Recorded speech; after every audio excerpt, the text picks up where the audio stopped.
All right. We'll see if it works this time. Good morning or good evening, everybody. I'm going to check a couple things here with the audio levels and get my computer set up as we get started with the Q&A session.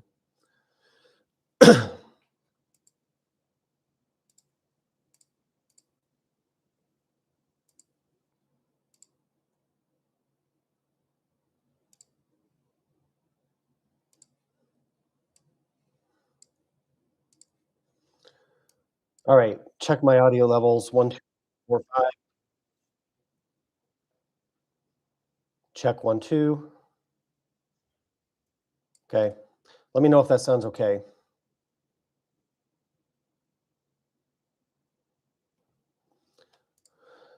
Okay, so I've got I've got a crazy story for you.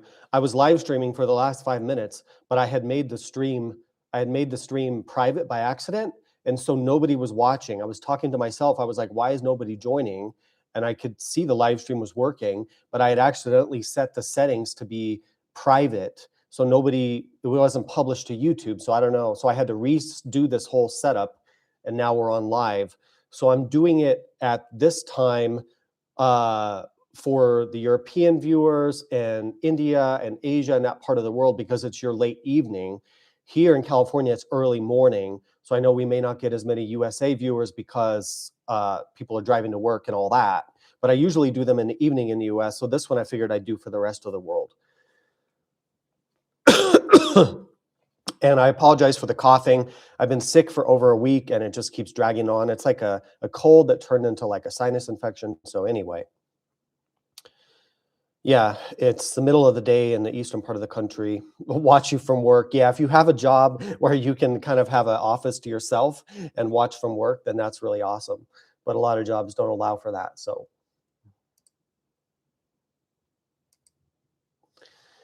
all right. So the audio sounds good. It looks like it does. People are saying that it sounds good. So I try to do these Q&A live streams once a month. I'm going to try to stick to that, and we'll alternate the times that optimize sort of different countries watching. Yes, I'm taking questions. So you can go ahead and if you have questions, you can just put them in the chat, and then super chat questions will be answered first. So you have an option to do a super chat with like a donation to the channel, and then those are going to be prioritized. I will answer your questions first. That's what we always do on these live streams.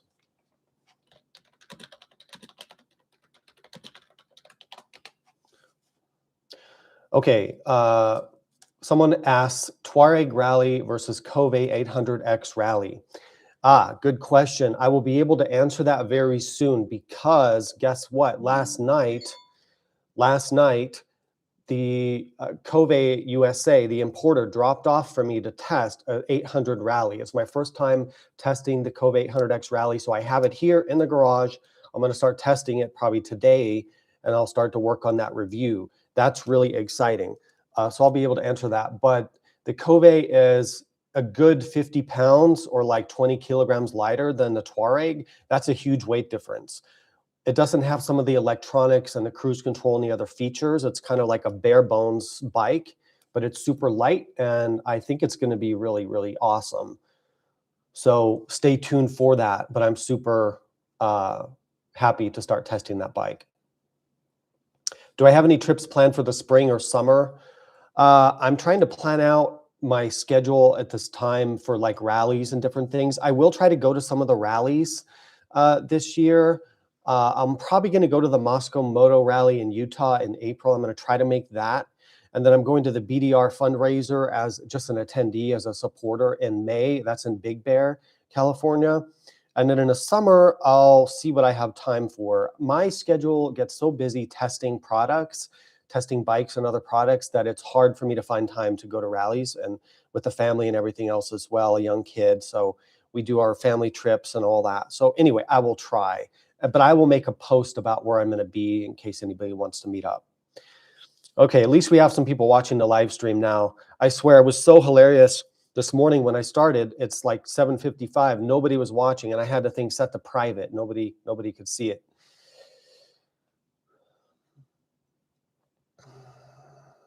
Got some people from India. Put in the chat where you're watching from. I'd be curious to know that. It'd be interesting for me to know that. Switzerland, we've got Switzerland here. That's awesome. Ohio. Are there any analog sport street bikes left? I want a new bike, but I'm not a fan of all these rider aids nowadays.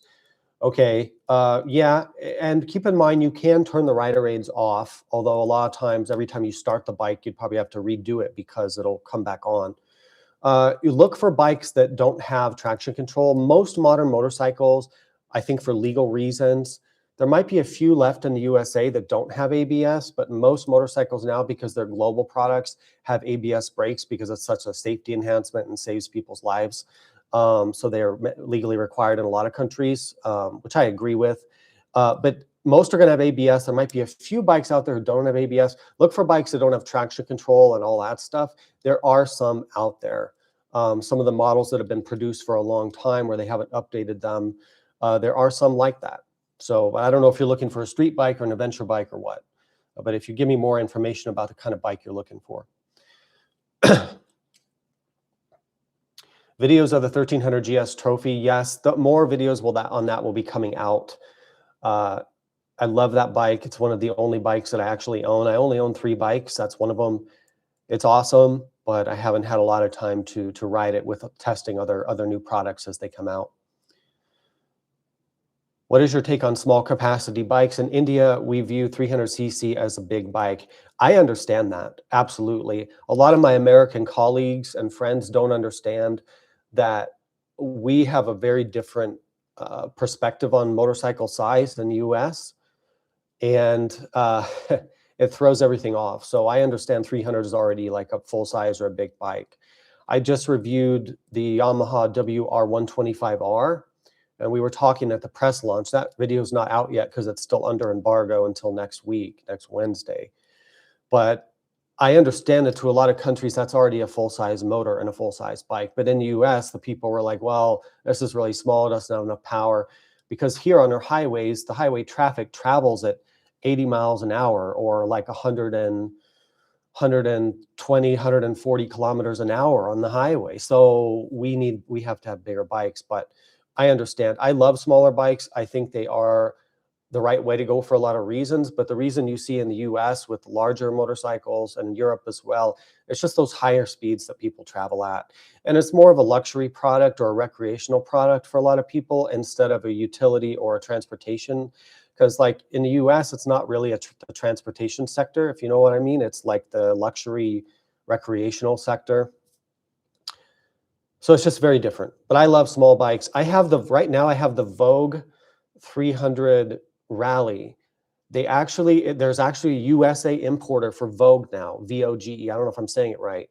But I have the 300 Rally, which everyone's been asking me to review. I guess it's popular in other countries. I finally have it. I'm reviewing it. So I'm super excited for that. I love the small bikes. I think they're awesome. I really, really do. All right, let me look through the questions. Thank you for the kind words, Benny Vasquez. Appreciate that. Okay, there's a couple donations. Let me scroll down and grab these questions. Atomic Rooster, thank you for your donation. He says, I'm interested in buying an ultra reliable adventure bike, mostly off-road, getting to area on highway, freeway, want cruise control, Tenere 700. Yes, Tenere 700, the 2025 or 2026, and then you can add aftermarket Viridian cruise control, and I have 20% off. Use my code there because it gets you 20% off that system. I know maybe it's 15%, I forget, but it's a big discount. And that's what I would do. If it's ultra reliable, it's a concern. The Tenere has that. And then you've got a crazy capable bike that'll last you forever. You can get cruise on it now with the aftermarket. Yeah, that's what I would do. I think you're right. Seven Erdog, I don't know the username. Thank you for the donation. He says, would you recommend a Norden Expedition or Touareg Rally for light off-road and occasional touring? They cost the same where I live, and I currently own a Transalp. Well, the Norden is more bike for the money. The Norden Expedition is more bike for the money than the Touareg Rally. Like, you're getting a bigger engine, more features, more like comfort. The Norden's going to be a bit more comfortable. It's got that big comfortable seat. It's got the big windshield. It comes with luggage. It comes with a lot of things like that. It comes with the But the Rally, and then the Norden, you get tubeless wheels. On the Touareg Rally, you get tube type tires. That could be a big consideration for touring, tube versus tubeless. You said light off-road and occasional touring. I'm gonna maybe go with the Norden on that one, because touring, the Norden's gonna be pretty good for that. I think you're gonna like that bigger engine. And light off-road, the Norden's gonna be great. They're both incredibly capable, like top of the class for performance. Personally, I might buy the Aprilia. I just like Aprilias, like personally, but it doesn't mean that it's objectively better. Flagstaff, Arizona, Greece, Iowa, Florida, New Zealand, Florida, Alabama. Thank you guys for tuning in. Some of you guys are at work probably, or maybe you're retired. That's my goal, is to be retired.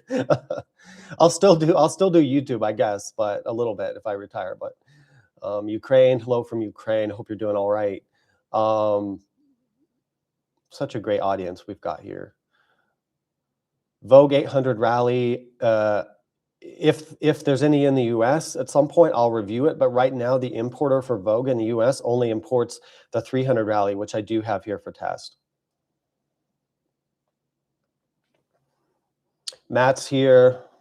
Changed his channel name. How are you, Matt?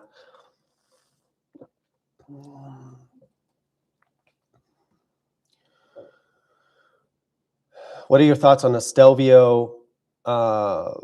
If I ever wanted to change bikes, I have asked Aprilia, sorry, not Aprilia, Moto Guzzi, same company, but I've asked them for a test bike of the Stelvio, and they haven't had one available. Excuse me, I'm still sick. I really like that Stelvio. I've looked at them a lot. They have shaft drive. They've got a great engine. They've got great features.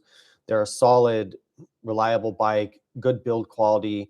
I think that a GS is probably going to win in terms of performance and features and power and resale value. And on the practicality front, a GS is still better, I think. But the Moto Guzzi is more stylish. It has more personality, and it's something different. And it's a great bike. I think you should try it. I'm gonna try to get one for testing too. Himalayan 450 versus Transalp 750. That's kind of apples and oranges, because the Transalp's a pretty big bike. Heavier a little bit than the Enfield. The Himalayan's a single cylinder, more off-road. The Royal Enfield's going to be, it feels lighter and smaller. It's going to be more friendly for off-road riding, whereas the Transalp is going to be more of a highway touring bike. So you just have to decide what you want. At least here in the USA, there's a huge price difference between those two bikes. So I don't know where you're the pricing that you're looking at. Taking a couple months off this year to tour any area in the US or Canada you'd suggest spending the most time. What time of year, though, are you going to be doing it? Because that would be, if you're doing it in the summertime in the USA, I mean, stick to the mountains, because it gets pretty hot down here in the summer. So the mountains everywhere from Utah, Colorado, Wyoming, Idaho, Montana, all the mountains through those states are really great. And then the Pacific Northwest is nice. Oregon and Washington, Northern California. You could stay in the northeast part of the country where it's a little bit cooler. I'd probably stay out of the south, and then the desert southwest, and the deserts, because it'll be too hot if you're doing it in the summer. Also depends what kind of riding you want to do. But look at the maps. Get some Butler Maps. Butler Maps has like the best motorcycle maps here in the USA, and it'll show you all the best roads.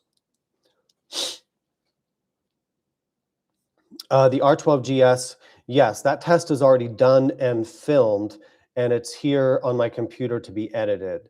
So I will have that review coming here in the next week or two. It'll be out on the channel. It might be earlier for Patreons. I'm just not sure if I can get to the editing in time.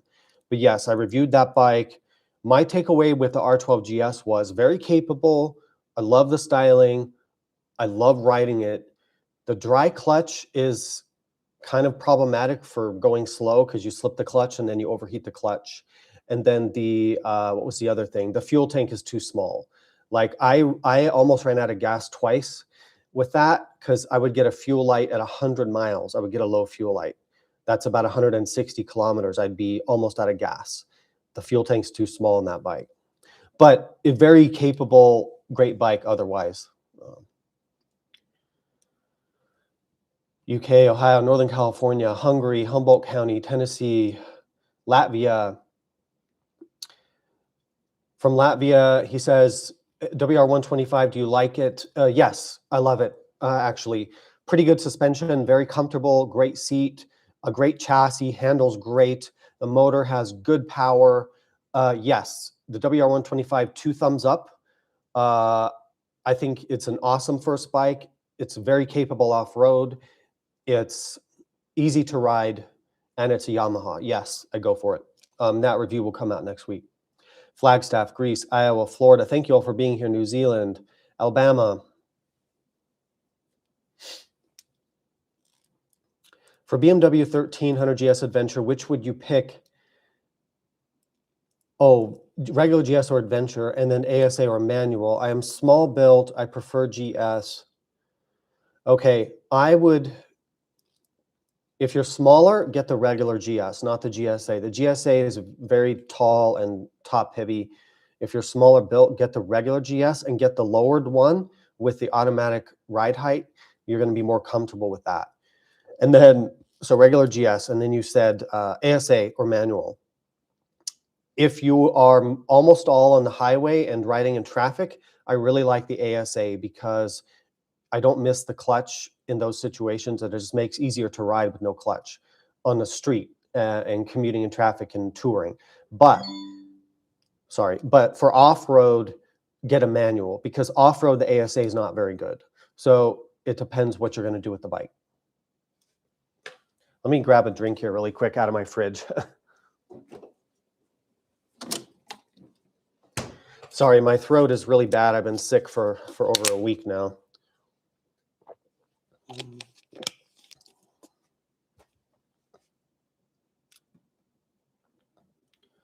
Have I ever done an adventure touring trip in Mexico or South America? How did it go? No, I have not. I would like to. I would like to do that. I have a bucket list of stuff I'll do when my kid is grown up and I have time to do that kind of stuff again. You know, Mexico, South America, Himalayas, India, parts of Europe that I haven't been to, Australia, New Zealand.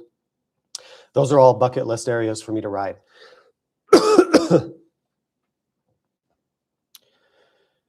Your channel is growing into one of the biggest ADV channels in the US. How about a collaboration with Adam Ryman? Yeah, I'd love to do that. I respect Adam's work a lot. He's a great writer. He's great at making videos, very skilled and smart with his business. So yeah, I'd love to do that.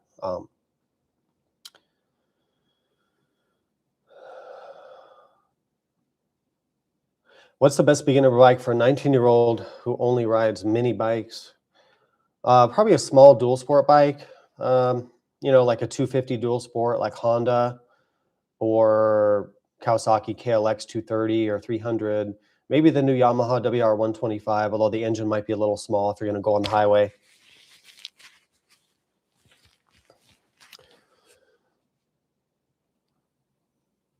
Another question about the R12 GS. No, that test is coming out.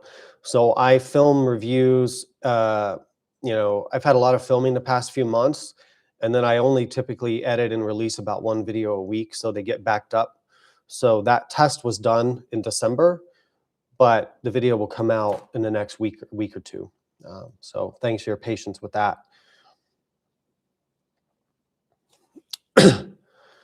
I've been riding a Honda 300 Rally as my first adventure bike. I was wanting to add another bike to my stable as a more touring-oriented bike. If you're a Honda guy, I'd probably look at the Transalp. I think a Transalp would pair well with the 300 Rally for like a more touring bike, but it's still got some off-road ability. And it's Honda, it's super smooth and comfortable, great bike. I'd probably look at the Transalp in your situation. And it's very affordable as well. A V-Strom would be good too. A V-Strom would be good. NX 500, if you want smaller, get a Honda NX 500. Where does the 890 Adventure Rally sit with the comparable Kobe 800? We will answer that question because I have the Cove 800. I mentioned this earlier in the live stream. I have the Cove 800 Rally here now that I'm testing. So I will be able to answer that soon. The Cove is a lot lighter, and I think it's going to win because of the lighter weight. It's 70 or 80 pounds lighter than the KTM, or about, what, 30 kilograms or something. That's a huge difference.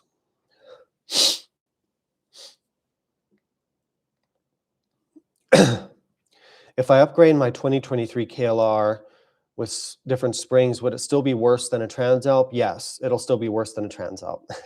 A KLR is based on a 40-year-old design. The Transalp was designed in the past 5 years, so it's just better, you know.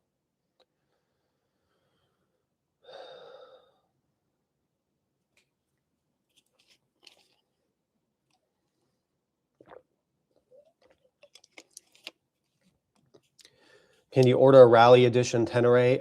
Well, it depends what country you're in, right? Different countries get different versions. In the USA, we only get the base model. Now, that may change in the future, but we don't know. We don't know. We hope so.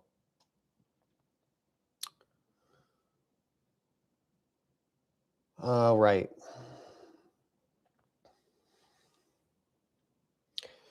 Another question about the R12GS review. Yeah, that's coming out.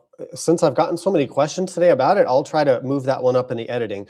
I've got to release the beta review today or tomorrow because of sponsorship timing with that. I'm not sponsored by Beta, but it's a sponsor from Insta360. I have to put the ad in the video before January 31st for this month, so I have to release that video anyway. Business problems, but the R12GS video, I'll try to prioritize that, maybe get that out next week because a lot of people are asking for it. Denver stay-at-home dog dad. That sounds really good, actually. I aspire to that. Did I miss Cove 450 Rally? I'm assuming you mean 450 Rally. Yeah, I'll be reviewing the 450 Rally as well. They dropped off the 800 Rally first, and then I'll get a 450 Rally, an embargo when there's a new product out.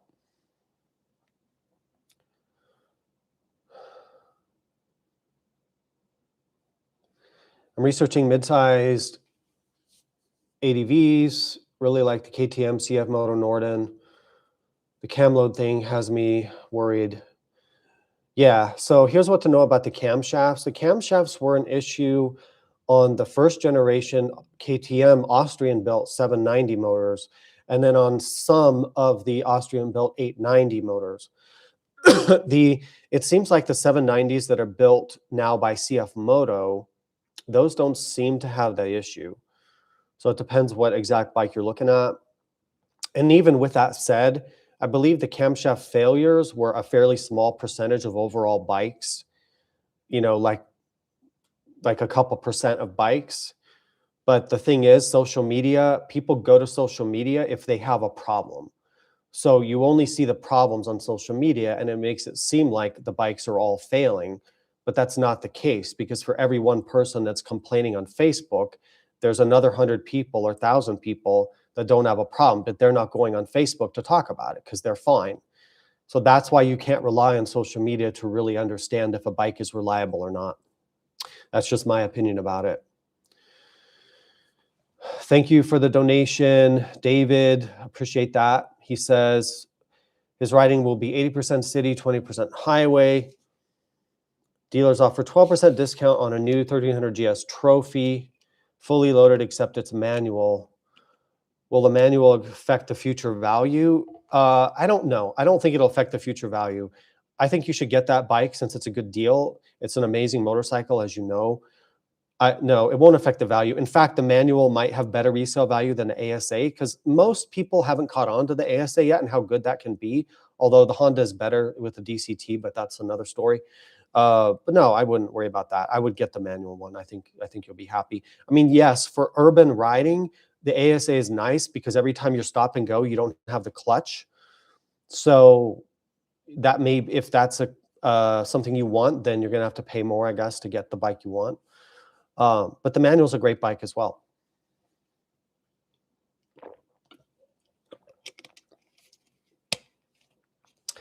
Have I thought about trademarking the cackle that when you give it the beans? No, I'm not going to trademark. It's okay, but no, that's a good question though. Tenere or Ibex 450? Oh, that's a good one. The Ibex, it doesn't have the top heaviness of the T7. Ibex is a little easier to ride off road, but the Tenere has a lot more power. So it's a trade-off. I'm testing right now the Moto Morini Vittori 450, which is almost the same bike as the Ibex, and I just reminds me that 450 motor, it doesn't have a lot of like power to like brake traction or slide the rear tire like under acceleration. I kind of miss that about when you have a bike that has more power. So try to test both, sit on them, feel the weight difference. There is a pretty big difference in the feeling of weight. And the Ibex is a lot less money as well. So it's a good question, but that's a tough decision. Would you take a Touareg for around the world travel? Probably not. I've always said that for around the world type travel, I would personally choose a Japanese motorcycle because I want a lot of dealership support in other countries and I want the most reliability. So I'd probably go with a Japanese bike for around the world travel. Z900 RS 2026, tried an 800. Yes, I'll try to get to those.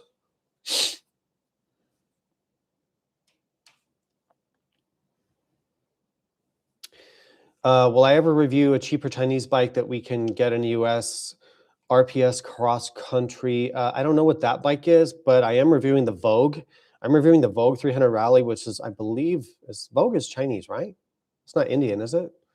But anyway, I'm doing some bikes like that when I can get a hold of them, but it depends on if there has to be a company to import them into the USA, get them legal and everything and certified, homologated or whatever, as you call it in Europe. And then they have to give me a press bike and they may not have that. So yeah, anyway, but yes.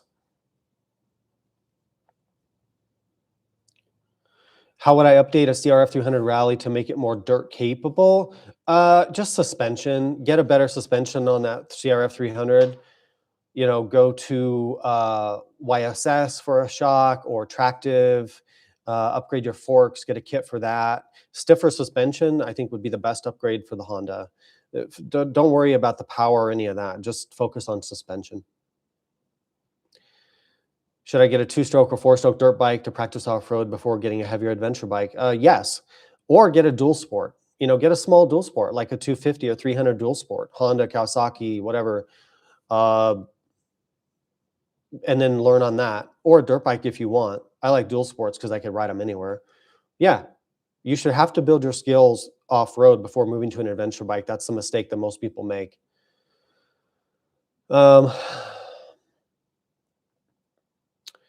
Thank you, Darren, for your donation. What are your thoughts on buying aftermarket tubeless wheels for the T7? I think that's a good idea because I've tried the kits before, like you put the rim strip on with the tape and everything, but I don't trust it. Buying aftermarket wheels, if they're strong and have good reputation and are tubeless and you're going to keep the bike a long time, yes, I would get that. I think that's a good upgrade. Thanks for the donation. I'm sorry about my throat and my voice is really bugging me.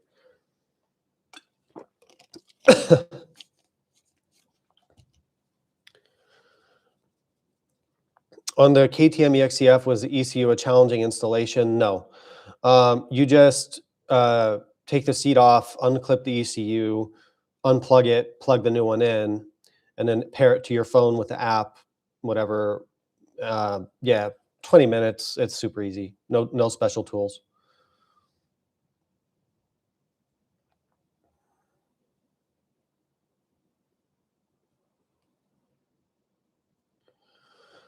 Okay, I'm trying to find my place in the questions again. Sorry about this. Best off-road boots. I mean, I like Alpenstar's boots the most.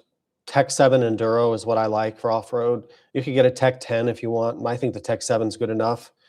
Liat makes some really great boots now. I have the 8.5 Liat boots. They're pretty new. Those are awesome as well. CD, SIDI, Italian, they make awesome boots as well. Crossfires are an amazing boot. I have a pair of those. Favorite action camera? So much noise in the, DJI versus Insta versus GoPro debate. Yeah, here's the honest truth about that. Most of the videos you see on YouTube from me or from anybody are going to be sponsored videos, because what happens is the camera companies sponsor us. And I've had DJI in the past. Now I have Insta360 right now that I'm sponsored by. So it's hard for me to give you an unbiased opinion. I've tested all of them. Here's what I'll tell you. The image quality, I think, is really good from all of the newest GoPro, the newest DJI, and the newest Insta. The image quality is really good on all of them. So it's really a difference in sort of the extra features, the battery life, some things like that. But they're very competitive. You really can't go wrong with any of them. And that's about all I'm allowed to say because I'm currently sponsored by Insta360. So yeah, but I'm very happy with my Ace Pro 2 Insta360. I've been running them nonstop for the past 8 months. I've had zero issues. They're great. I have no complaints with them. I've also run the DJIs, the Osmo 5 Pros. Those have been perfect, amazing as well. GoPros, I've had more reliability issues with GoPros. Although the image quality can be very good.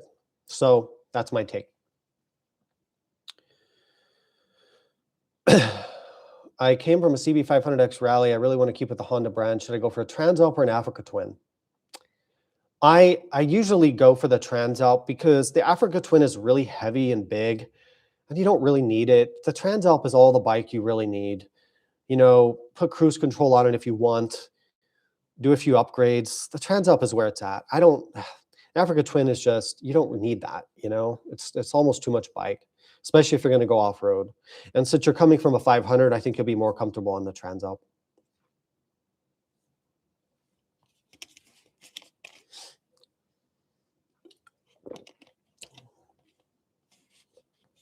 Any plans to ride the Transamerica Trail? Yes, someday I will. Any Northeast BDR? Yes, someday I will do that. I just don't know when. It's pretty far from me. I'm not answering any political questions. I'm not. I don't want. There's so much divisiveness in this country already right now that I don't. It doesn't matter what my opinion is. I don't want to make things more divisive, and I want this channel to be a friendly place for everybody. And I don't want to bring politics into it. I absolutely have strong opinions about what's happening, but this channel is probably not the place to get into that. Cove 800X Pro 2026. Yeah, I don't know. The importer, we'll see what gets imported to the USA, because we may not get the same bike that other countries get. R12GS, I already talked about that one.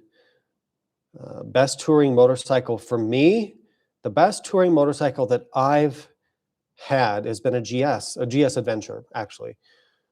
After doing a long trip on the Goldwing, I much prefer the GS Adventure to a Goldwing for touring. The RT would be good as well. The big adventure bikes, they're so good. I mean, Tiger 1200 is really good as well. Multistrada is great. I like shaft drive though for touring, so I'm going to go Tiger or GS. No, I've not been to Tennessee, but I would love to go. I'm going to South Carolina in a few weeks, and then Florida. We're riding from South Carolina down through Georgia and down to Florida. I'm doing a ride with Harley Davidson for a new model release that they have. And then I'm also going out to Florida for Royal Enfield. I forget what product that is. It's a new bike that they have.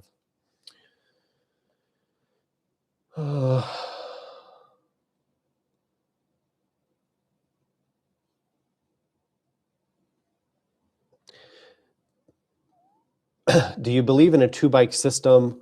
Which bikes would you prefer at the moment? For me, it's like a 3-bike setup, because to really cover what I want to do. So like a dirt bike, which for me is a plated dual sport, like a KTM or a Beta. And then in the middle is like a 890 Adventure R or a Touareg or something for like 50-50 rides, where you're half off-road, half on the street.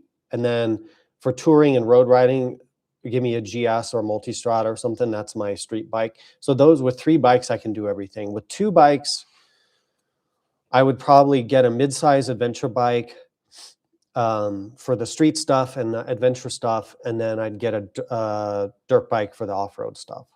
So yeah, you could do it with 2 bikes.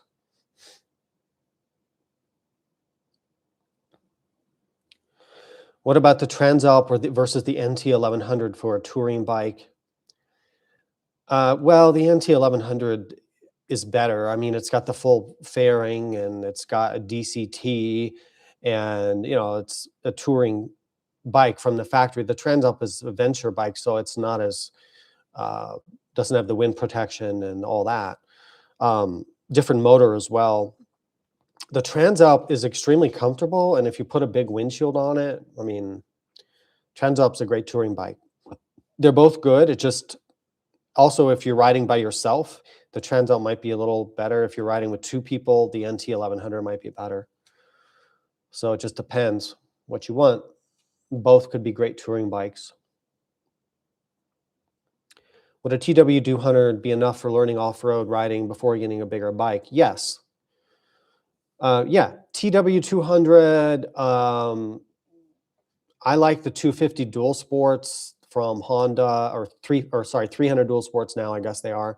Honda, Yamaha, Kawasaki, sorry. Yamaha has the 125, might be a bit small, that just came out. TW200, there's other bikes like that. Yeah, learn on one of those and then keep it around when you get because you're still going to want that, I think, even after you get your Aprilia or your Touareg.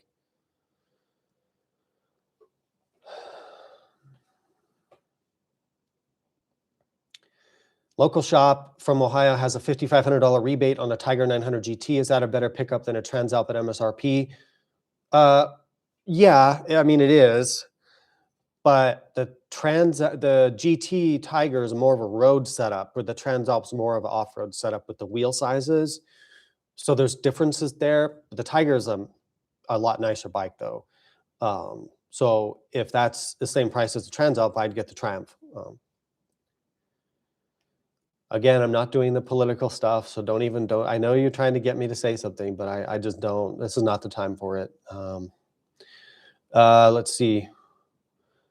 Kaylee will be in shortly. Yeah, if you've been riding a KLR off-road, it doesn't have much ground clearance either. I don't think the ground clearance will be too big of a deal. So, but hopefully the KLE, I'll be able to get one of those soon for testing.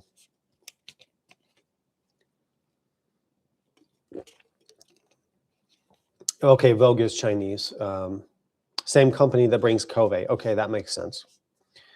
What are your thoughts on online gear and bike reviews skewing experience by making it too complicated to make choices?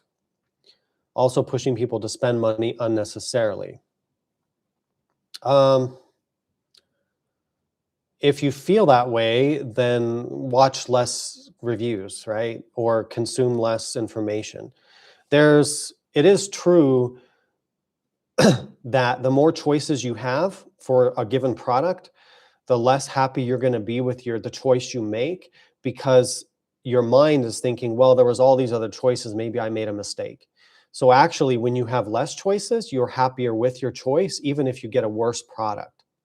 Yeah, it's a psychological study that economists did. So anyway, that's a story for another day. But I mean, you're kind of right. You're kind of right. I've been commuting around Las Vegas on a 3rd-gen KLR, barely hit any dirt trails. What should I be riding instead? If you want to upgrade your KLR 650, I mean, look at the new KLE 500 that's coming out. Look at a Tenere 700, a Transalp, a V-Strom. Go up to that twin-cylinder adventure bike, like one step up.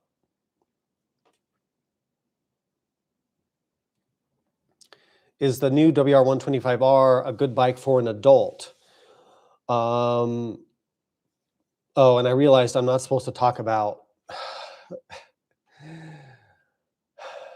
oops, I'm not supposed to talk about riding impressions for Yamaha. Well, because there was an embargo. So, but yes, it is. It's a full size bike. It's just the top speed is about 60 miles an hour or 100 kilometers an hour. But all that details in that review will be coming out next week. But I'm actually not supposed to talk about riding impressions, so I'm sorry. I forgot that. Um,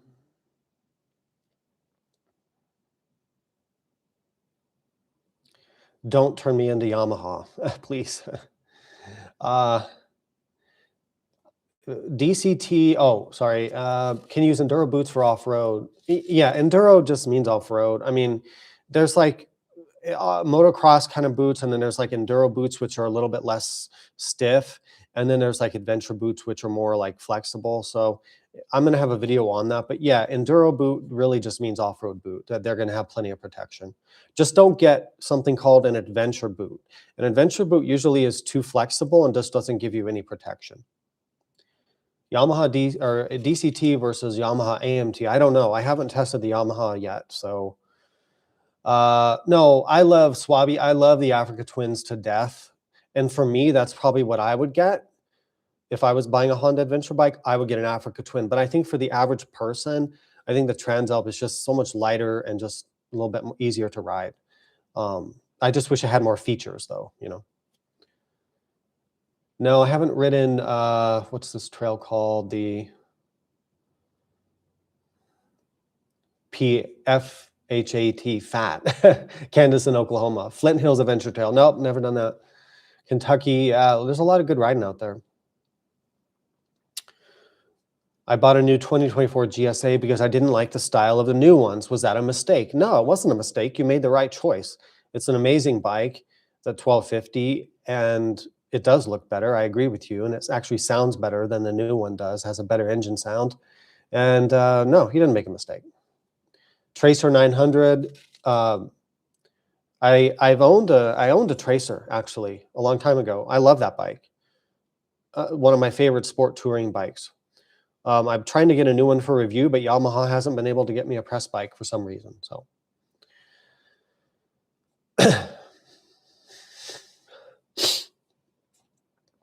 CF Moto 800 MTX, yes, if they ever come to the United States. We don't get that bike in the United States, the 800 MTX. We get the old version of the Ibex 800, which I really didn't like, but the 800 MTX is a whole different motorcycle, and we don't get that. Hopefully we will at some point. Without any highways, would you prefer a 300L Rally or 701 Enduro? I mean, what I prefer, the 701. I'd prefer the 701. But you're talking about a bike that costs twice as much and has 3 times the horsepower, so it's not a fair comparison. But yeah, I'd take the 701. The more power, better suspension, all that. But I'm an experienced rider. If you're not an experienced rider, then you're going to be better off with 300.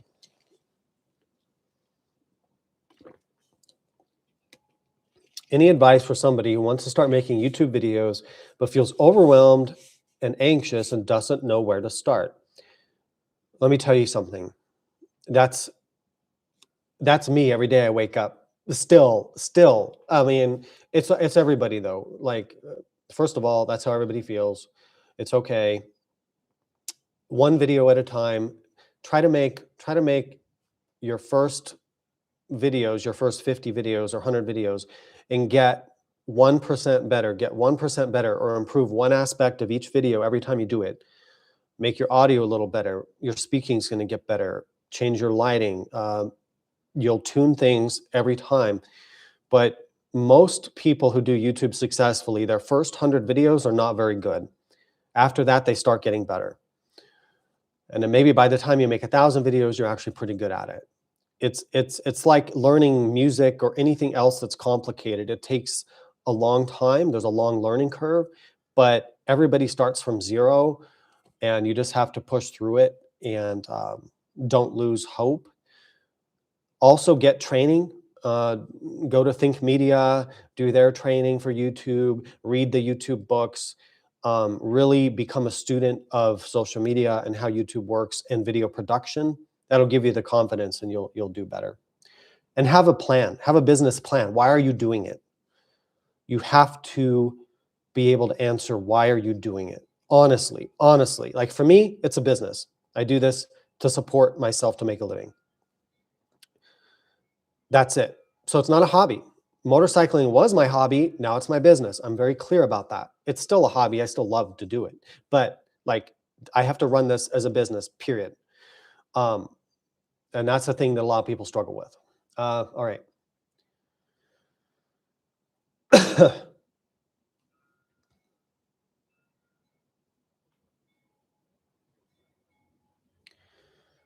I don't, KLE versus NX500. The KLE is more off-road setup, and the NX500 is more on-road setup because of the wheel sizes and the suspension. But we haven't tested the KLE yet. How was the R12 GS gearing? Pretty tall gearing, and you can't really slip the clutch because you'll overheat it because it's a dry clutch. But it was still very capable off-road. I was really impressed with it. I really like that bike.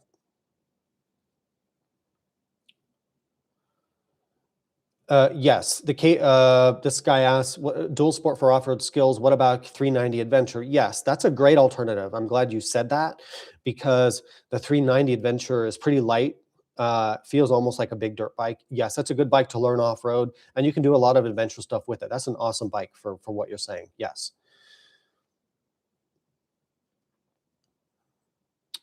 Do you need to upgrade from a 1300 GS to an Adventure, or is the regular GS enough for everything?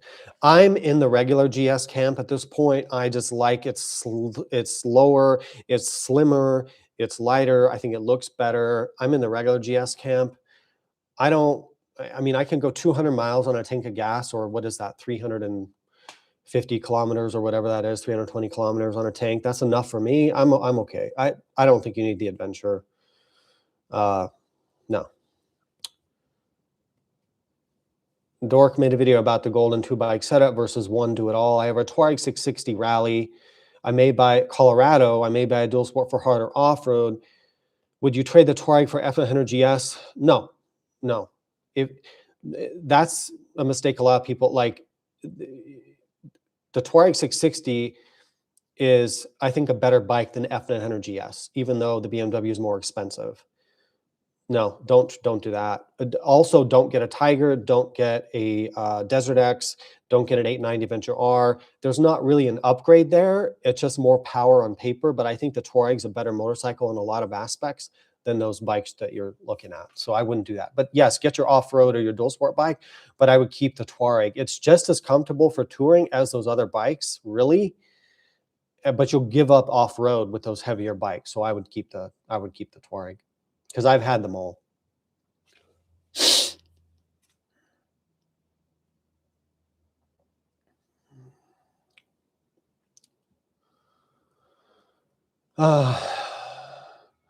Classic bikes. Yeah, I just don't really get into it. I like them, but I haven't had time to get into that.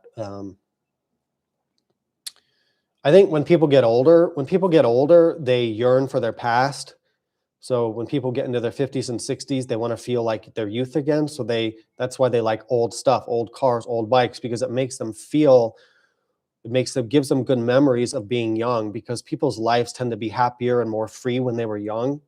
So I think that's why you see that, like, classic stuff, whether it's cars or bikes. It's more of an emotional thing and a connection to the past. But I'm still kind of young, so I don't have as much of that, I guess.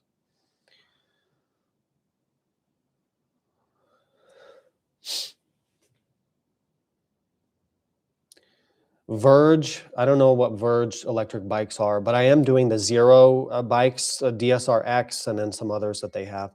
Oh, I've got some donations. Sorry, I'm going to answer your questions. Tomic, thank you for another donation. Regarding the Tenere, would you buy aftermarket wind fairing to create a better shield? Yes, I would. I would get a better windshield. For that bike, you might have to experiment with a few of them to see what fits, what works for you, because everyone's helmet is different and your height, I don't know what your height is. But yeah, get a taller windshield. Look at some windshields that have the little visors on them, the little clip-on things that you can adjust. Those really help. And yeah, because the factory windshield doesn't protect you very well from the wind. And then thank you, Bill, for your donation. I really appreciate that. If you have a question, let me know.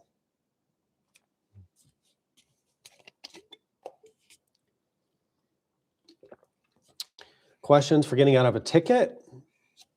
I'm not very good with that. I don't know much about it. I don't have much experience with it. 78 and a 30. Reckless driving, speeding. Yeah, that's too bad. You're going to have to get a lawyer to fight it, because if it's the exhibition of speed one, whatever that code is, or the reckless driving, you're going to have to get a lawyer to fight it. Yeah, so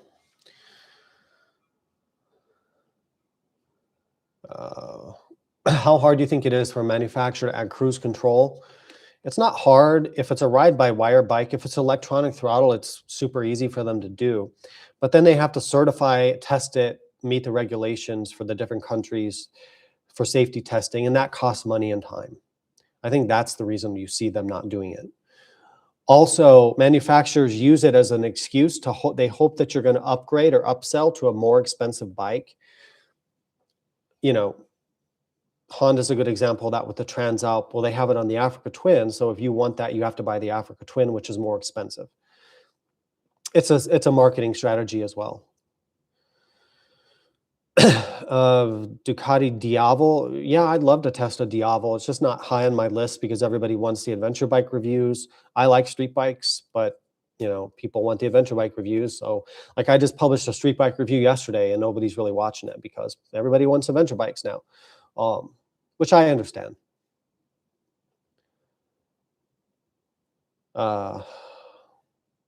CB1000 GT. I'm guessing that Honda will bring that here. It just may take them a year. I'm guessing they will bring it here. That's just my guess, though. I don't know.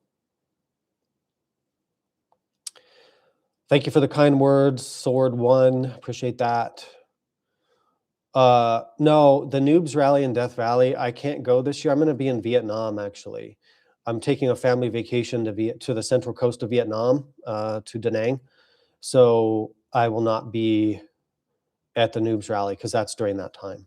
It's like this. It's like spring break for my wife and kid. So we're going to do a family vacation over to Vietnam. Do it all bike for experienced rider, luggage and pillion for at least a couple trips a year.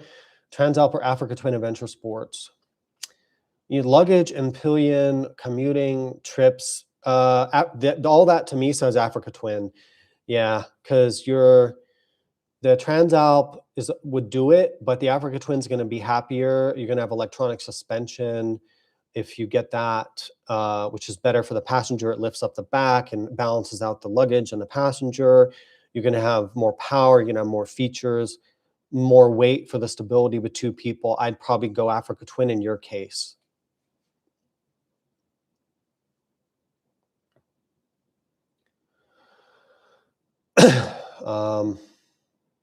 Philip has something about vibration with boxer engines. Yes, I agree with you. It's inconsistent. Some bikes have the vibration on the boxer bikes and some don't. I can't figure out what it is. The 1300s seem smoother to me in general than the 1250s and 1200s did. But you're right. There's some bikes have it and some don't. Front shock replacement for a GS Rally. Yes, definite. And what everybody does is they get the tractive suspension for your front shock.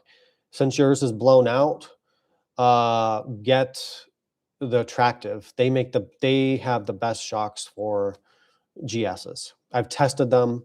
They're amazing. Z900 RS, yeah, we talked about that earlier. Yes, I'll try to do that this year. In fact, I'm making a note about that. That's a very popular bike.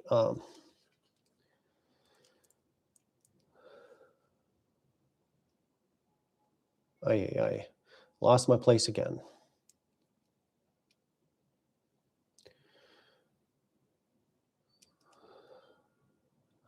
Okay, if I'm going to answer the rest of the questions here, but it's been an hour, so if you could kind of, if you're here and you have one last question, go ahead and put it in. But I'm going to stop taking questions. I'm going to answer the ones that are here and then stop because my voice is just going to go out. I'm still sick, so Purchased a CR450L, 300 Rally, an Africa Twin, NX500, and a Gold Wing. Wow, you've bought everything. NX is gone, 450 is gone. The Gold Wing, Africa Twin, and 300 Rally are in the garage. Yeah, okay. That sounds like a great setup. That's awesome. Sounds amazing. Sounds like you figured out what works for you. I'd probably go the same way, maybe. Well, I'd probably go for the 450 though. A 300 just doesn't have enough power for me. Madstead windshields, yeah, they're ugly, but they work well. I agree with you. Madstads, I had them on my V-Strom before. They work great, but they're ugly. For the guy asking about windshields. India, we have cruise control on small bikes. That makes sense because your whole market is smaller bikes. In the US, the companies, it's a low volume, high profit market. So they're selling $30,000 Harleys and stuff to old guys. And so they're trying to get everybody on the bigger bikes to make more money. So they put the features on the big bikes, you know. I wish we had more features on smaller bikes. I think that will shift in the future in the US. It just will take time. Thank you for the kind words. Is the Touareg the best all-around adventure bike? I think it kind of is. Yeah, I think the Touareg is kind of the best all-around adventure bike right now. That's my opinion. Thank you for the kind words, Sword. I appreciate that. GPS for BDR riding. Yeah, for BDR riding, it's nice to have a Garmin. The Zumo, man, I'm really tired of being sick. The Zumo XT2, I'd probably just get an XT2 and go with that. Because if you get the Android Auto tablet ones that are cheaper, you have to connect it to your phone the whole time, and it does work, but it's kind of nice to have your own, a separate GPS like a Garmin. Oh, hey Lance, how are you? At work? Are you still working? I thought you'd be retired by now, right? With your big fancy job. Carpal tunnel surgery. Okay, hope that goes well. Buying a bike. I don't know. What bike are you going to get, Lance? Let me know.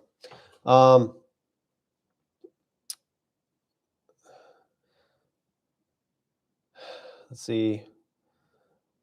Thank you for the offer on the rooms, Lance. Yeah, I haven't seen you in a long time. It'd be nice to catch up. One bike for the rest of your life. What would you ride?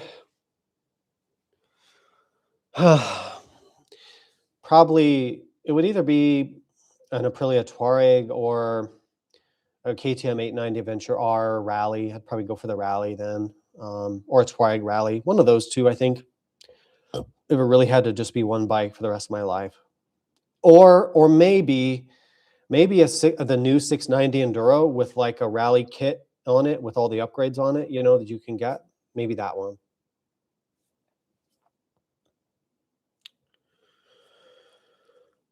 Oh. 5'8", 1250 GS Rally with a low frame. What's your opinion? Yeah, those are awesome. Get the low chassis GS is an awesome option for shorter people. They ride really well, and yeah, get the lower bike. You're going to be more comfortable. Then the cool thing about the new GS is that they've got the automatic lowering, which is nice, but that's going to be a lot more expensive than getting a used 1250.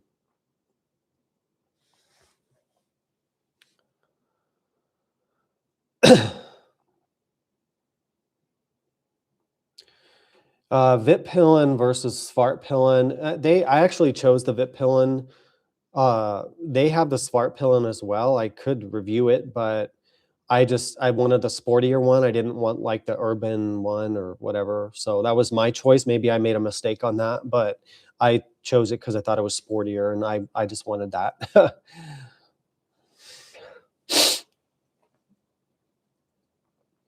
The gear videos, helmet, jackets, all that stuff's going to be in February.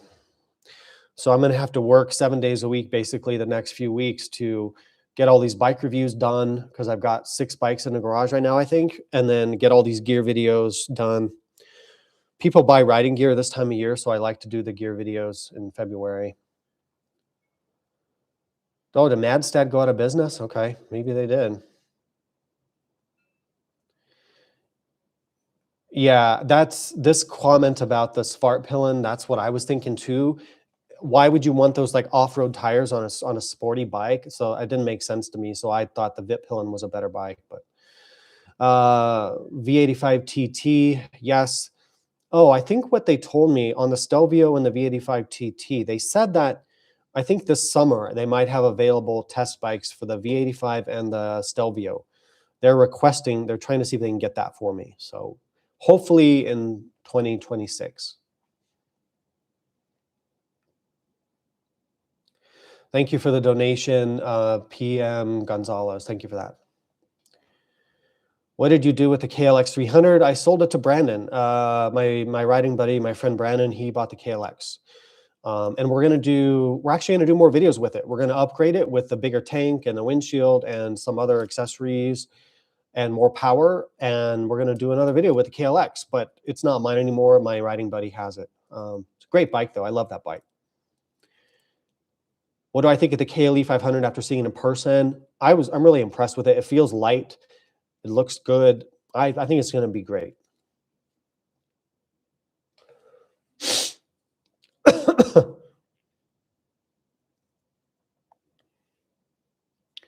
How will a F800 GS handle light off-road? 130 pounds? Oh my gosh, you're tiny. Jeez. Yeah, it'll be fine. It'll be fine, especially at your weight. Why are we getting these under 300cc bikes that aren't even highway capable? KLX 230, Duke 250. It's a good question. The reason is that these companies, first of all, the USA is a tiny motorcycling market compared to the rest of the world. Tiny. Like in the US, there's about 400,000 motorcycles sold per year. In countries like India and China and other countries, they sell like 10 or 20 million motorcycles a year in just one of those countries per year. So we're tiny. So our priority we are not the priority of the motorcycle manufacturers. We just are not, unless you're talking about Harley Davidson.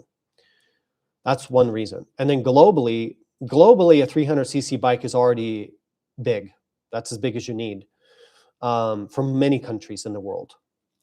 And so they're going to make the bike for the countries that they can sell 10 million of them a year, right? And then they're going to bring them here because why not? Why not offer them here? Because they're already producing it as a global bike. So I hope that answers your question. Would a Touareg be okay for extensive touring with a pillion? It would be okay, but not the best. You know, it'd be okay. Best off-roading 1300 GS or Africa Twin. Africa Twin is better off-road than a GS. You've got a 21-inch front wheel, more suspension travel, lighter. Africa Twin's better off-road than a GS.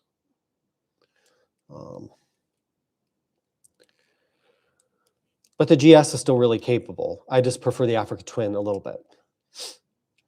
Okay, we're getting to the end here, and I'm going to have to leave because, man, this like cold thing just won't go away.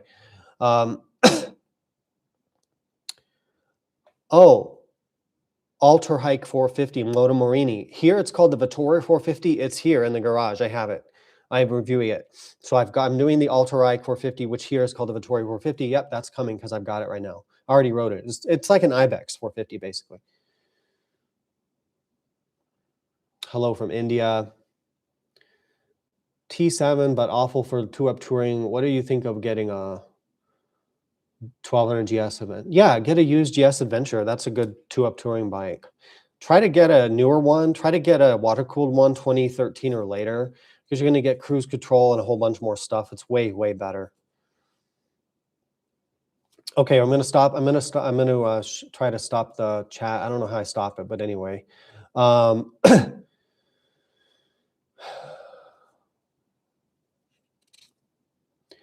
Are the e-clutches good for the industry? The manufacturers think that they are, and they must have data that I don't, because they're trying to get more young people into riding, and young people don't know how to use a clutch because cars don't have manuals anymore.